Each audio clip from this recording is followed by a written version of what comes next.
नमस्कार। जय जय राम, जय सिया राम, जय हो बागेश्वर धाम सरकार, जय हो हनुमान जी महाराज। मेरे प्यारे सभी दर्शकों, आखिर एक बंदर ने किस तरीके से गवाही दिया जब एक बेचलन औरत ने उस राजकुमार को अपने जाल में फंसाने की कोशिश की।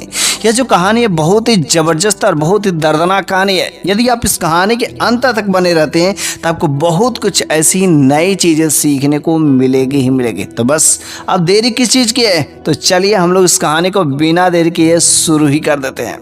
तो एक बार की बात है कि एक राजा जिसका मात्र इकलौता एक बेटा था, वह राजा समय गुजरने के साथ साथ वह राजा बुढ़ा हो गया। जब तक वह राजा अपने राज्य में था, बड़ी अच्छे से अपने प्रजा की रेख देख करता था। प्रजा भी खूब अपने राजा से प्रेम करती थी और वह राजा भी अपने प्रजा का बड़े अच्छे से ख्याल रखता था। उस राज्य में मंत्री भी थे, कई सारे नौकर भी थे। जो उस राजा का एकमात्र इकलौता बेटा था, जो वह राजकुमार था, और ठीक जो उसका भी चरित्र, उसका भी बात व्यवहार अपने उस पिता राजा के अनुसार ही था। जैसा वह चाहते थे उसी तरीके से वह जो उनका बेटा था। लेकिन जो उनका बेटा था ना, उनके बेटे के अर्थात उस राजकुमार के दो दोस्त थे। एक था एक नौकर का बेटा था और दूसरा एक उसी राज दरबार में एक वजीर था, एक मंत्री था, उसका बेटा। तो दो दोस्त थे। दोनों ये तीनों लोग जो है उस राज दरबार में बड़े अच्छे से खेलते थे, सब कोई भी काम जो आपस में मिलजुल करके करते थे। लेकिन जब राजा साहब बुढ़ा हो गए तो उनका स्वास्थ्य काफी गिर गया, डाउन हो गया। तो उन्होंने अपने बेटे को बुलाया और अपने बेटे से कहा, देखो बेटा, अब मेरा समय अंतिम हो गया और अब मैं कब इस दुनिया से विदा हो जाऊं मेरे को खुद नहीं पता है, क्योंकि मेरा स्वास्थ्य देखो दिन पर दिन डाउन होता ही जा रहा है। और क्यों ना अब तुम जो इस राजगद्दी पर बैठ जाओ, तुम मेरे इकलौते एक वारिस हो। वह अपने पिता के द्वारा कही हुई बातों को जो है मान करके अब वह राजगद्दी पर बैठ जाता है। लेकिन अब तो वह राजा बन जाता है और उधर उसके कुछ दिनों के बाद जो है राजा साहब की मृत्यु हो जाती है। लेकिन जो उस राजकुमार का जो दो दोस्त थे, एक जो नौकर का बेटा था और दूसरा जो वजीर का बेटा था, ये तीनों लोगों में बड़ी जो घनिष्ठता थी। और तीनों लोग जो है एक बार प्रॉमिस करते कि देखो, ये हम लोगों की जो दोस्ती है ना, ये कभी टूटनी नहीं चाहिए। कोई जो किसी के साथ में किसी प्रकार की कोई धोखेबाजी नहीं करेगा, कोई बेईमानी नहीं करेगा, कोई बात छुपा करके नहीं रखेगा। ये तीनों लोग आपस में एक समझौता करते हैं और तीनों लोग प्रॉमिस करते हैं कि कोई भी किसी से किसी प्रकार की कोई बात नहीं, किसी से कोई दगाबाजी नहीं करेगा। अगर कोई धोखा करता है, चाहे मैं राजा ही क्यों ना हूँ, अगर मैं तुम लोगों के साथ में अगर मैं किसी प्रकार का धोखा करूँगा तो मुझे बीच चौराहे पर पूरे समाज में, प्रजा के बीच में मेरे को फांसी की सजा दे देना। इस तरीके से सभी लोगों ने प्रॉमिस किया और प्रॉमिस करने के बाद जो कुछ दिन चलता रहा। लेकिन जो नौकर का बेटा था ना, वह बड़ा ही अच्छा था, बड़ा नेक दिल का था। वह जो है भक्ति भाव में बड़ा उसका ध्यान लगता था। अक्सर वह अकेले वीरान में रहना पसंद करता था और वह अकेले शांत माहौल में जा कर के कुछ समय वह जो अपने आप को मगन रखता था भगवान की भक्ति भाव करने में। वह जो अक्सर जो जंगलों में घूमने का बड़ा ही शौकीन था, वह शांत माहौल में जाकर के भगवान की तपस्या करता था, उनकी भक्ति भाव करता था। इस तरीके से जो वह नौकर के लड़के का जो बात व्यवहार था, उससे राजकुमार को बड़ा ही अच्छा लगती थी। इस कारण से उससे बहुत ही घनिष्ठता थी। लेकिन जो इधर वजीर का लड़का था, जो वजीर का बेटा था, उससे भी तो दोस्ती थी। लेकिन वह जो है उन दोनों की दोस्ती का देखकर उसका बड़ा जलन होता था कि एक नौकर का बेटा का कैसे एक राजकुमार के साथ में दोस्ती हो सकती है, भला नौकर की क्या औकात है। लेकिन उस राजकुमार के अंदर ऐसी कोई बातें नहीं चल रही थी। बस यही हुआ, उस वजीर के बेटे ने कोई चाल चलना शुरू की कि ताकि किसी तरीके से अगर उस राजकुमार से, उस नौकर के बेटे से अगर दोस्ती को दुश्मनी में बदल जाए तो ये लोग अलग अलग हो जाएंगे। बस हमारा जो इसके साथ बस दोस्ती रहेगा और हम अपनी मनमानी करेंगे दोस्त के वास्ते।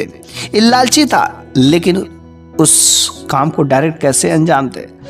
वह जो वजीर का बेटा था, वह एक सलाहकार से सलाह लेता कि आखिर इसका फैसला कैसे होगा, मेरे को उन दोनों के बीच में जो दोस्ती है दुश्मनी में बदलना है।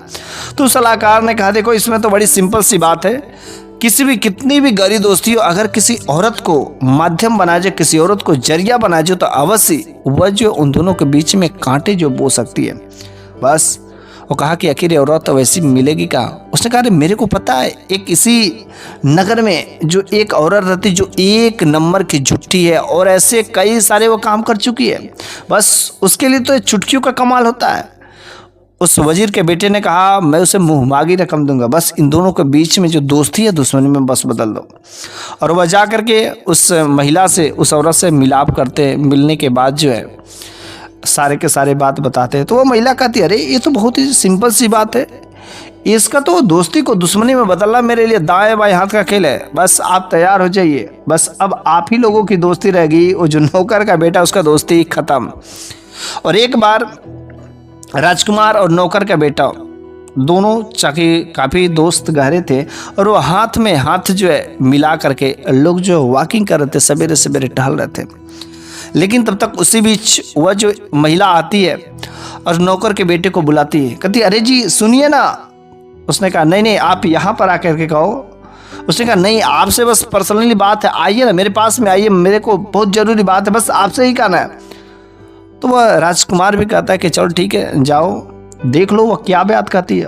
और वो अपने दोस्त के कहने पर वो नौकर का बेटा उस जो औरत के पास में जाती है और वह औरत उसके कान में कुछ जो है फुसफुसाती है, मुंह बस बनाती है लेकिन वह कुछ बोलती ही नहीं है, कुछ बोलती नहीं है और कुछ मुंह बस बनाने का एक्टिंग करके। और वह बाद में कह देती कि जो मैंने बात बताई है किसी को बताना मत, अरे उस राजकुमार को भी मत बताना, अपने किसी दोस्त को भी मत बताना, वरना जान लो तुम्हारे साथ में बहुत बड़ा घाटा होगा। और वो कहता है ठीक है कोई बात नहीं है। लेकिन जब वह आता है उस राजकुमार के पास में, अपने दोस्त के पास में, तो उसने पूछा अरे वह औरत तुम्हारे कान में क्या कहा, क्या फुसफुसाई है। उसने कहा अरे भाई मेरे दोस्त उसने कुछ कहा ही नहीं है। फिर से उधर वो हाथ हिला के कहती अरे अपने दोस्त को भी मत बताना। फिर जो इधर उस राजकुमार का पूरा शक हो जाता है, यह कहता है उसने कुछ बताया ही नहीं है, वह सारा का सारा ड्रामा कर रही है, मेरे को कुछ नहीं बताई। लेकिन वह जब जोर जोर से करे तो बताना मत, इधर कहता है कि मेरे को कुछ बताया ही नहीं। तुरंत जो उस राजकुमार के मन में शक हो जाता कि जो है झूठ बोल रहा है। और उसने कहा कर देखो मेरे तुम्हारे बीच में जो सौदा हुआ था कि कभी कोई दोस्ती में दरार नहीं पड़नी चाहिए, लेकिन देख लो आज तुम जो मेरे को बता नहीं रहे हो। वह कहता है नौकर का बेटा देखो ये औरत है और ये हम लोगों को झूठे जालबाजी में फंसाना चाहती है, ऐसा करना चाहती है, इसलिए जो है आप मेरी बातों को माने। उसने कुछ नहीं कहा लेकिन उस राजकुमार के मन में शक हो जाता कि यह बताना ही नहीं चाहता है। उसने कहा कि देखिए आप राजा है और मैं एक नौकर का बेटा हूँ, चलिए ठीक है कोई बात नहीं, हम पूरा मैं सच बोल रहा। उसने कहा कि देखो तुम अपने सच को साबित करने के लिए क्या करोगे। उसने कहा मेरे को कुछ दिन का मोहलत दीजिए, मैं वास्तव में इस सारी की सारी सच्चाई में खोल दूंगा। उसने कहा ठीक है देखते तुम्हारी सारी की सारी सच्चाई कैसे खोलते हैं। एक दिन बीतते हैं, 2 दिन बीतते हैं, वो नौकर का बेटा और उसके बीच में थोड़ी सी दूरियां तो जरूर हो गई थी, क्योंकि उसने जो कही थी बात कुछ तो कही नहीं थी, लेकिन चूंकि उस राजकुमार के मन में संशय हो गया था। इधर वह जो वजीर का बेटा था बड़ा प्रसन्न था कि चलो ठीक है इन दोनों में खटिया पिट की अटकी, तो थोड़ी सी जो दोस्ती थी दूरियां तो बड़ा ही खुश था। लेकिन उसी राज दरबार में एक बार वह जो महिला उस वजीर के बेटे के कमरे में जाती है, और जब वजीर के बेटे में के कमरे में जाती है तो इधर यह नौकर का जो बेटा था वह देख जाता है और दबे पांव से वहां पर जाता है। और जब दबे पांव से वहां पर जाता है तो गजब का बात सुनता है। वह महिला उससे कहती कि आपने जो कहा था, आपने जितने पैसे दिए थे मैंने तो उतना काम कर दिया, लेकिन मैं अगला जो गेम खेलूंगी उन दोनों के बीच में दोस्ती है उसको दरार करने के लिए, उसके लिए आपको ऊंची रकम देनी पड़ेगी, बस उसके बाद से आपका काम हो जाएगा। और ये बात सुन करके बड़ा ही वो नौकर का बेटा हैरान हो जाता है कि यह इसका ही हाथ है, मेरे पीछे जो पड़ा हुआ है यही करवाना चाहता है कि हम लोगों को दोस्ती को दुश्मनी में बदलवाना चाहता है। बस बड़ा ही उसे अफसोस होता है। लेकिन अगला गेम कौन सा खेलने वाली रहती है उसके लिए पैसे तो वह ले लेता, लेकिन उसे कुछ भी समझ नहीं आता कि कौन सा गेम खेलने वाली रहती है। और अगले दिन सुबह सुबह होते ही कि यह सोचता है कि मैं अपने दोस्त को जाकर के सारी सच्चाई में बताऊंगा। लेकिन उससे पहले सुबह सुबह होते ही वह महिला जो उस राजकुमार के पास में जाती है और रोते लगती है, बिलखने लगती है, रो करके बिलखने लगती है और कहती है कि देखिए मैंने जो आपके साथ कहा था ना और जो आपका जो दोस्त है ना, जो नौकर का बेटा है ना, वो आपका दोस्त बहुत दगाबाज है। देखिए ना मेरे साथ में कितनी गंदी हरकतें कर दिया। वो मेरे को मारने के पीटने की धमकी देता है और साथ ही साथ देखिए ना मेरे साथ में ज़बरदस्ती कौन सा गुनाह कर दिया। अरे मैं प्रेग्नेंट हो चुकी है। वो कहता क्या बात कर रही हैं, मेरा दोस्त इतना नीचा गिर सकता है, ऐसा तो मैंने सोचा ही नहीं था। सारा का सारा ऐसे जाल में वो फंसा करके अब वो राजकुमार को बड़ा ही गुस्सा आता रहा उस दोस्त को। और तब तक वह दोस्त जो उस राजकुमार के पास में जाता, अपने दोस्त के पास में, ताकि मैं अपनी सारी की सारी सच्चाई बता जाऊं। लेकिन जब नौकर का बेटा उस राजकुमार के पास में जाता है, उससे बोलने से पहले ही वह राजकुमार अपने उस दोस्त पर, नौकर के बेटे पर भड़क पड़ता है। अरे मैंने तुमसे क्या सोच करके दोस्ती की, लेकिन तुम इतने नीचे गिर गए कि इसके साथ में इतनी हरकतें कर दी। तुमने इसको मारने की धमकी दी, तुमने उसके साथ छेड़खानी की, बदतमीजी का हद कर दिया। यार तुम मेरे दोस्त कहलाने के लायक नहीं हो। वो कहता है कि नहीं, ये झूठ बोल रही है, ये औरत हम लोगों की दोस्ती को दुश्मनी में बदलवाना चाहती। लेकिन उस राजकुमार को औरत की बातों पर विश्वास हो जाता है, लेकिन अपने उस दोस्त की बातों पर विश्वास नहीं होता है। बेचारा बड़ा ही मायूस होता है कि उसे मेरी बातों पर भरोसा नहीं, भला इस जगह पर, इस महल में रहने से क्या फायदा है। और राजकुमार कहता कि आज और अभी तुम मेरे आंखों के सामने से दूर कहीं चले जाओ, दोबारा मेरे सामने मत आना। वह बड़ा ही अफसोस में रहता कि आखिर मैं अपनी इस बेगुनाही की साबित कैसे करूं। वहाँ तक वह झूठ इतनी बोल तो गई कि मैंने तो कभी उसके साथ जो कभी देखा नहीं था, कभी कुछ किया नहीं था, और वह मेरे को कह रही कि उसने मेरे साथ छेड़खानी की, प्रेग्नेंट हो गई है। ऐसा कैसे हो सकता है। बहुत ही बेचारा ये इसके ऊपर जो कलंक लग गया था, धब्बा हो गया था। मासूम होकर के बिल्कुल चिंतित अवस्था में वह जंगल की तरफ बढ़ता जा रहा था, क्योंकि उसका जो दोस्त था उसने ही लात मार के निकाल दिया था। इधर वह वजीर का बेटा था, बड़ा खुश हुआ, बड़ा प्रसन्न हुआ कि चल अब तो उसको महल से बाहर निकाल दिया, बड़ा ही प्रसन्न हुआ। लेकिन जब वो नौकर का बेटा जंगल में धीरे धीरे कदम अपने बढ़ाए जा रहा था, तब तक जो वहाँ पर पीछे से किसी की आवाज़ आती है, ठहर जाओ बेटा, अरे क्यों इतने मासूम हो। जब वो नौकर का बेटा पीछे घूम करके देखता है तो एक साधु बाबा नजर आते हैं। और साधु बाबा उसके पास में आते, कहते कि बेटा तुम्हें क्या हुआ है, तुम इतने मासूम क्यों हो, शायद तुमको बहुत ज़्यादा दुख है। बस वो नौकर का बेटा रो रो करके सारी बात बता देता है। वो साधु बाबा कहते कि तुम्हारा जो दोस्त है उसकी भी गलती नहीं है, लेकिन क्या करोगे, ये जो औरतें होती है ना, ऐसे ही बदचलन होती है और जाल में फंसा करके घड़ी घड़ी दोस्तियों को दुश्मनी में बदलवा देती है। लेकिन ऐसी कोई बात नहीं, मैं तुम्हें न्याय दिलवाऊंगा, इसका जो फैसला तुम्हें अवश्य करेगा। उसने कहा क्या, यदि आप वहाँ पर चलेंगे तो वो आपकी बात मानेगा। उसने कहा नहीं, मैं चलूँगा तो मैं इंसान हूँ। और वह बस यही समझेगा कि अपनी साफ सफाई देने के लिए किसी को पकड़ करके लाएगा, उसे यह विश्वास ही नहीं होगा। उसने कहा कि देखो, इसकी सफाई के लिए मैं तुम्हारे पास में एक जानवर भेजूंगा और वो जानवर की बातों पर अवश्य ही विश्वास करेगा। उसने कहा जानवर कैसे। उसने कहा नहीं, मेरे पास एक ऐसा बंदर है जो वह सब कुछ को सही सही हकीकत करते। कहता है ये बंदर। उसने कहा हाँ, ये जो बंदर है ना बहुत ही अच्छा बंदर है। बस तब तक वह बंदर जो है उसके सामने आ ही जाता है। कहता है कि ये बंदर क्या करेगा। उसने कहा ये बंदर के बारे में नहीं पता है, ये बंदर बहुत होशियार है, बहुत चालाक है और मैंने आज तक ऐसा बंदर देखा ही नहीं है। और ये भगवान की भक्ति भाव करता है, पूजा पाठ करता है और इसको भगवान की कृपा से इंसानी आवाज़ में भी बोल सकता है। बस वह बंदर तुरंत जो बोल पड़ता है कि बोलिए भाई साहब, मैं आपकी किस तरीके से मदद कर सकता हूँ।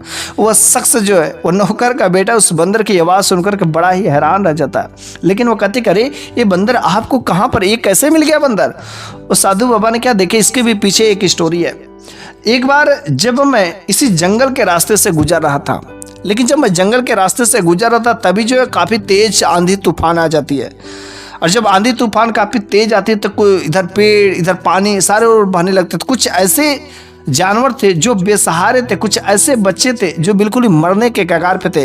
यह बंदर इतना होशियार था, सारे के सारे बंदरों को, सारे के सारे बच्चों को बेजुबान कुछ ऐसी चिड़ियाएँ थे, उनको मारने के बजाय बल्कि एक एक चिड़ियाओं को, एक एक जानवरों को जो छोटे छोटे थे उनको एक जो टीला पर ले जा करके रख करके वह जो भगवान से प्रार्थना कर रहा था कि हे भगवान, अरे इन बेजुबान जानवरों को आप जो बचा लीजिए, आप ही बर्बाद करने वाले, आप कुछ सब कुछ संवारने वाले, बस ये जो आपने आंधी तूफान भेजा बस शांत करिए। और जब मैं उसी रास्ते से गुजरा था तो मैं भी एक पेड़ के छांव में उस आंधी के डर से बैठा हुआ था और ये सारा का सारा दृश्य उस बंदर का देख रहा था। बल्कि सारे के सारे बड़े जो जानवर थे अपनी जान बचाने के लिए इधर उधर भागते, लेकिन ये अपने जान का परवाह किए बिना इन सारे जानवरों को भी रक्षा करने के लिए तैयार था। उसको अपने जान की कोई लोभ नहीं था, वो मर जाता शायद एक पेड़ की डाली भी अगर गिरती तो वह तुरंत जो मर जाता, लेकिन वो अपनी जान की परवाह किए बिना वो जो इन सारे के सारे जानवरों को बचाया जा रहा था। और मैंने जब अंत में देखा कि ये भगवान से प्रार्थना कर रहा था तो मैं तो चिंतित ही रह गया कि भला एक जानवर में ऐसे कैसे शक्ल आ सकती है, ऐसा कैसे हो सकता है। और जब मैं उस बंदर के पास में गया, वह बंदर तुरंत मेरे पास आया, भूखा था। मैंने उसको कुछ खाने पीने को दिया और आंधी तूफान शांत हो गई। फिर वह धीरे धीरे सभी लोग अपने अपने जगह पर चले जाते हैं। लेकिन तब से यह बंदर मेरे साथ में रहता है और यह बंदर बहुत ही अच्छा है, हर तरीके से जो मैं काम कहता हूँ वह करता है। और यह मैं जब पूजा पाठ करता हूँ तो मेरे साथ में बैठ करके भगवान की भक्ति भाव करता है। इसलिए यह बंदर तुम्हें उसको गुनाही से बचा सकता है। उसको उसकी बातों पर भरोसा हो जाता है, उस बंदर पर भरोसा हो जाता है और वह उस बंदर को लेकर के उस राज दरबार में पहुंचता है। और जब बंदर को लेकर के राज दरबार में पहुंचता है अपने उस दोस्त राजकुमार के पास में, तो कहता है देखो मेरे दोस्त, आज मैं आखिरी बार आया हूं, तुमको मेरी बातों पर भरोसा हो गया ना होगा, लेकिन आज जो मैं कहना चाहता हूँ ध्यान से सुन लेना, बस एक बार शांति से सुन लेना। वहां पर वो वजीर का बेटा भी था, लेकिन जब वजीर का बेटा भी था उसने कहा अरे अब तुम क्या कहने के लिए आए? अरे तुम्हारा तो सारा का सारा पोल खुल गया, तुमने इसके साथ में धोखेबाजी की है। अरे शुक्र मनाओ कि यह जो तुम्हें बीच चौराहे पर जो है फांसी की सजा नहीं सुनाया, इतना ही छोड़ दिया। उसने कहा अरे मैंने वैसा काम ही नहीं किया। अगर आप लोगों को भरोसा नहीं होता, इतने जितने भी यहाँ पर बैठे हुए मेरे साथ में जो यह बंदर है ना, यह बंदर आपको अगर गवाही देगा तो क्या आप लोगों को भरोसा होगा? अगर इस बंदर तो कभी जानवर जो झूठ नहीं बोलते हैं ना। उस राजकुमार ने कहा क्या यह बंदर बोल सकता है? उसने कहा हाँ यह बंदर बोल सकता, और मैंने तो ये सब चीज़ें नहीं बताई, लेकिन यह बंदर इतना सब कुछ जानने वाला। बस वह बंदर जो है सारा का सारा पोल जो है उन लोगों के सामने खोल देता है। कहता है कि महाराज आपको प्रणाम मैं करता हूँ, लेकिन जो औरत है वह औरत एक नंबर की जुट्टी है, बच्चलन है, वह सारा का सारा झूठ बोल रही है। बल्कि ये आपकी और ये नौकर की बेटे की दोस्ती, वह वजीर का जो बेटा जो आपके बगल में बैठा उसको देखा नहीं जाता है। इस वजह से उसको मुंहमांगी रकम दे करके आप लोगों की दोस्ती को दुश्मनी में बदलने के लिए सारा का सारा खेल उस वजीर के बेटे ने ही किया। वही ये सब सुन करके वजीर का बेटा भी थक्का बक्का रह जाता, वहाँ पर हैरान रह जाता है। उसने कहा जो प्रेग्नेंट वाली खबर क्या है? वह तुरंत उस महिला को भी उस राज दरबार में बुलाया जाता है। उसने कहा बता, सच सच बता कि तू वास्तव में प्रेग्नेंट थी, गर्भवती? उसने कहा नहीं मैं तो गर्भवती थी ही नहीं। उसका भी पोल खुल जाता है। वह कहती कि इसने मेरे को उतने पैसे दिए थे और मैं तो गर्भवती का पेट पर कपड़ा बांध करके मैं ड्रामा कर रही थी, बल्कि बस इसने पैसे दिए और आपको लोगों की दोस्ती को दुश्मनी में बदलने के लिए मैंने सबसे सारे चाल चली। सारा का सारा पोल खुल जाता है। और फिर उसने उस वजीर के बेटे से कहा देखो हम लोगों की दोस्ती के बीच में ये जो मेरा दोस्त था, तुमने उस कहाँ पर दोस्ती को दुश्मनी में बदल दिया। अरे तुम दोस्त कहलाने के लायक नहीं हो, और मैंने तुम लोगों से प्रॉमिस किया था अगर कोई धोखा देगा तो उसे फांसी की सजा दी जाएगी। और वजीर के बेटे तुम हो, तुम मेरे इस राजमहल में रहते हो, लेकिन आज तुमने मेरे दोस्ती में धोखा दिया और इसलिए तुम्हें फांसी की सजा सुनाई जाएगी। और बस फांसी की सजा तो उसे लग जाती है। लेकिन जो है नौकर का बेटा रहता है ना, उसने कहा कि देखो भाई मुझसे गलती हो गई, अब बोलो तो मैं तुम्हें वजीर बना देता हूँ, मैं तुम्हें अपना खास आदमी बना लेता हूँ, हमेशा तुम मेरे साथ में रहोगे। मैं तुम्हारी ईमानदारी को समझ नहीं पाया। उसने कहा नहीं, अब मेरे को कोई वजीर बनने की जरूरत नहीं है। अरे भला इंसानों पर का जो भरोसा होता है कब टूट जाएगा, कब विश्वास बनेगा, कब टूट जाएगा, पल भर में टूटने में समय नहीं लगता है। इसलिए मैं ऐसे जगह पर नहीं रख सकता हूँ। मैं उस भगवान से प्रेम करता हूँ, मैं उस भगवान से प्रेम करूँगा, उनकी पूजा आराधना में करूँगा, वह मेरे को कभी धोखा नहीं देगा। यदि मैं उन पर विश्वास करूँगा तो वह हमेशा मेरी रक्षा करेगा, जैसा कि इस बंदर ने मेरे को रक्षा किया और आज मेरे को बेगुनाही से बचाया है। और इस तरीके से वह उस बंदर को लेकर के फिर जो वह जंगल की तरफ रवाना हो जाता है। और साधु बाबा के पास में जा कर के वह जो काफ़ी सारी अच्छी अच्छी विद्याएं सीखता है, तपस्या करने का, पूजा पाठ करने का, और वे साधु बाबा के साथ में एक कुकुटिया में वहाँ पर दोनों मिलकर के भक्ति भाव करने लगे, अपना जीवन यापन करने लगे।